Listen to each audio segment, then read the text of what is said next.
APA has been conducting this survey for a number of years, and the results, particularly in the last few years, are very similar. The punchline is that Americans are reporting that their stress is way too high. This diagram illustrates this. What you see here to your right is what Americans are saying is a healthy level of stress. On a 1 to 10 scale, it's somewhere between a 3 and a 4. They also tell us what their average stress level is, which is in the moderate level. It's almost 6, between 5 and 6 on a 10-point scale. What is really troubling about this survey this year is 66% of Americans are telling us that their stress level is moderate to extreme, moderate to extremely high. Almost 25% are saying that their stress is in the extreme high range. That's an 8, 9, or 10 on a 10-point scale. So 25% of Americans are telling us that their stress is extremely high. Why is that important? Why do we even care? The reason we care about such high stress levels is stress is a risk factor for a whole host of physical and mental illnesses. This slide shows the dynamic interaction between stress, unhealthy behaviors or health behaviors, and health. Stress is linked to increases in not having proper sleep, eating an unhealthy diet, living a sedentary lifestyle. Stress increases those unhealthy behaviors, which of course, unhealthy behaviors like those can increase one's risk for illness. But stress can also have a more, quote, direct effect on health through changes in the physiology of the body. Stress affects every major organ system in the body. It affects the brain, the heart, the immune system, the renal system, in ways that are unhealthy. Even among people who already have an illness, an increase in stress can make those illnesses worse. Just an example, people who've had a heart attack are themselves at increased risk for a second heart attack, but those who report higher stress are much more likely to have a second cardiac event, such as a heart attack, compared to those who report lower stress. So what are our survey participants telling us about what they know about stress? In many respects, you can say they get it. They understand that stress is bad. They understand that their own stress level is too high. They understand that stress is not healthy, that it can be increasing their chances of getting all kinds of illnesses. And somewhat surprisingly, they know what they should be doing. They can tell us, to reduce my stress, I need to relax more. I need to spend more time with people I enjoy, family and friends. I need to exercise. I need to eat a healthy diet. They've been hearing that message or those messages again and again and again. They get it. But the bad news is they are not successful in implementing what they know. So on the one hand, they know, but on the other hand, they don't use that information. They don't do. They don't effectively and successfully implement what they know. There's also some suggestion that our healthcare system is not adequately helping people implement what they know. Because obviously people are struggling with living a healthy lifestyle, reducing their stress, even when they're being told, and this is good news, they're being told by healthcare providers that they need to manage their stress, eat better, exercise, etc. But the healthcare system isn't helping them to accomplish those goals. This slide shows some symptoms of stress that are fairly well known. Over the years, have been our participants have reported increases in anger, fatigue, lack of interest in enjoyable activities, feeling very nervous or anxious, a number of physical symptoms such as headache, backache. These are well-known symptoms of stress. We also took a close look in this year's study at the relationship between stress and physical illness. And one of the measures we use for this is what we call a self-report measure of health. This is just asking people, how healthy do you believe you are? And it can go from saying, I'm in excellent or very good health, to at the bottom, fair or poor health.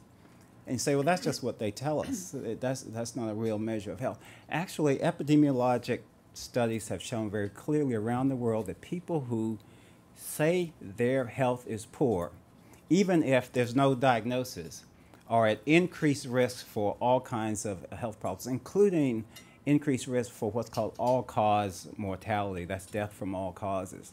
So this is a very important measure. And what we are finding in this study is the higher the level of stress, the higher the reports of people saying that their health is poor. In fact, you're going to hear more from Dr. Henderson about obesity, but 29% of obese adults report that high stress in the last month, compared to only 20% of people who are normal weight. So there is a relationship between obesity and stress that you'll hear about later. Adults who report high stress are also more likely to have been told by a healthcare provider that they have a diagnosis. So this provides corroborating evidence, if you will, that goes along with the self-report of poor health. More concretely, stress is associated with a number of health problems.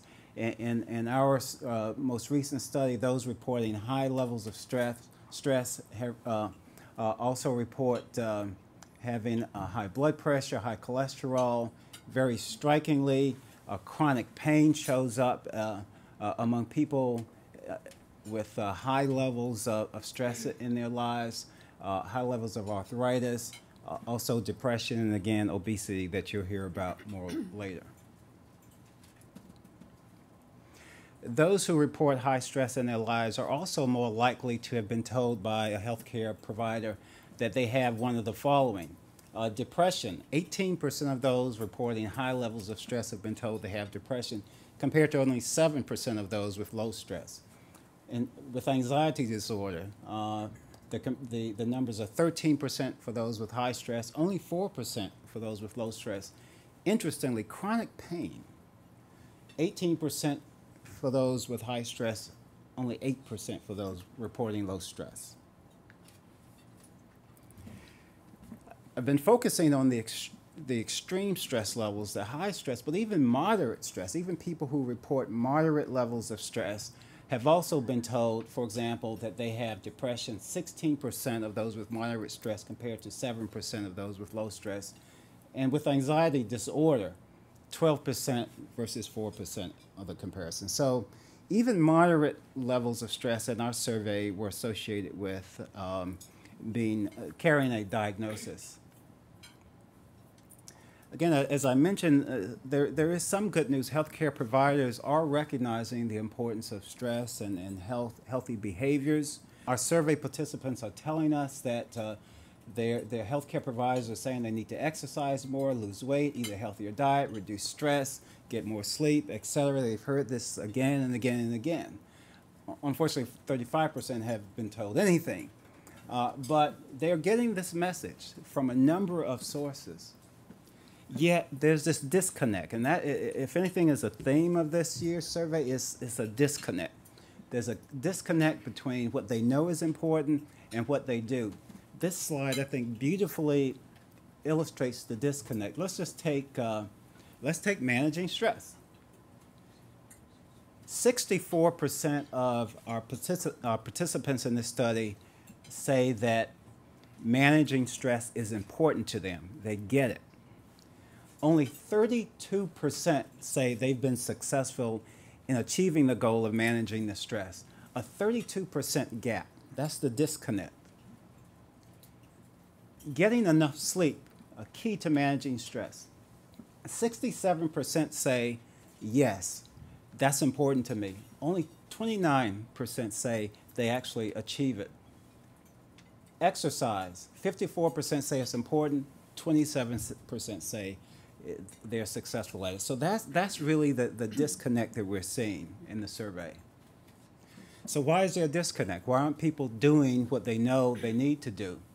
Well, what they're telling us, what Americans are telling us, is that they don't have the willpower. That is the number one reason that they say that there's this barrier between what they do, what they know, and what they do. Other barriers include not having enough time, it's too expensive, but this willpower thing, that really stands out as a barrier.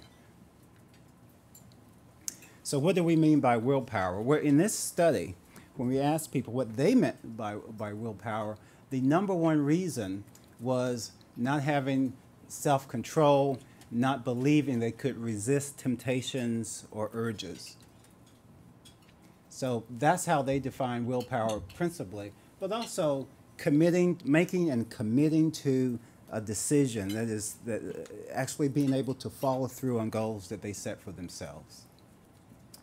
This is an interesting graphic that really illustrates the disconnect between being successful at accomplishing one's health-related goals in association with whether or not people believe their health is good or poor. The striking thing is this middle, actually it's this third bar here, this light blue bar is all you need to pay attention to. Those are people who say their health is poor, essentially. And consistently, what they're showing across these different measures of healthy living is that they're not people who report their health as poor are not doing a very good job of accomplishing their health goals. Let's look at stress. 17%, only 17% of people whose health is poor are saying that they do a good job of managing their stress. That's compared to almost 50% of people whose health is good.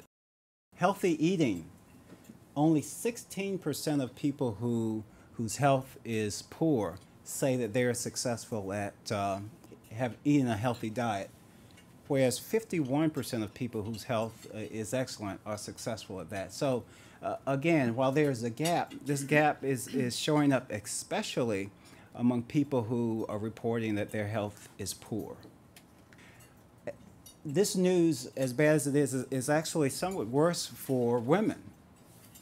Unfortunately, 28% of women report having a great deal of stress compared to 20% of men. So there's a gender gap. 28% of women report having a great deal of stress compared to 20% of men. 49% of women say their stress has actually increased in the last 5 years compared to 39% of men. 31% of women eat as a way of managing their stress compared to only 21% of men.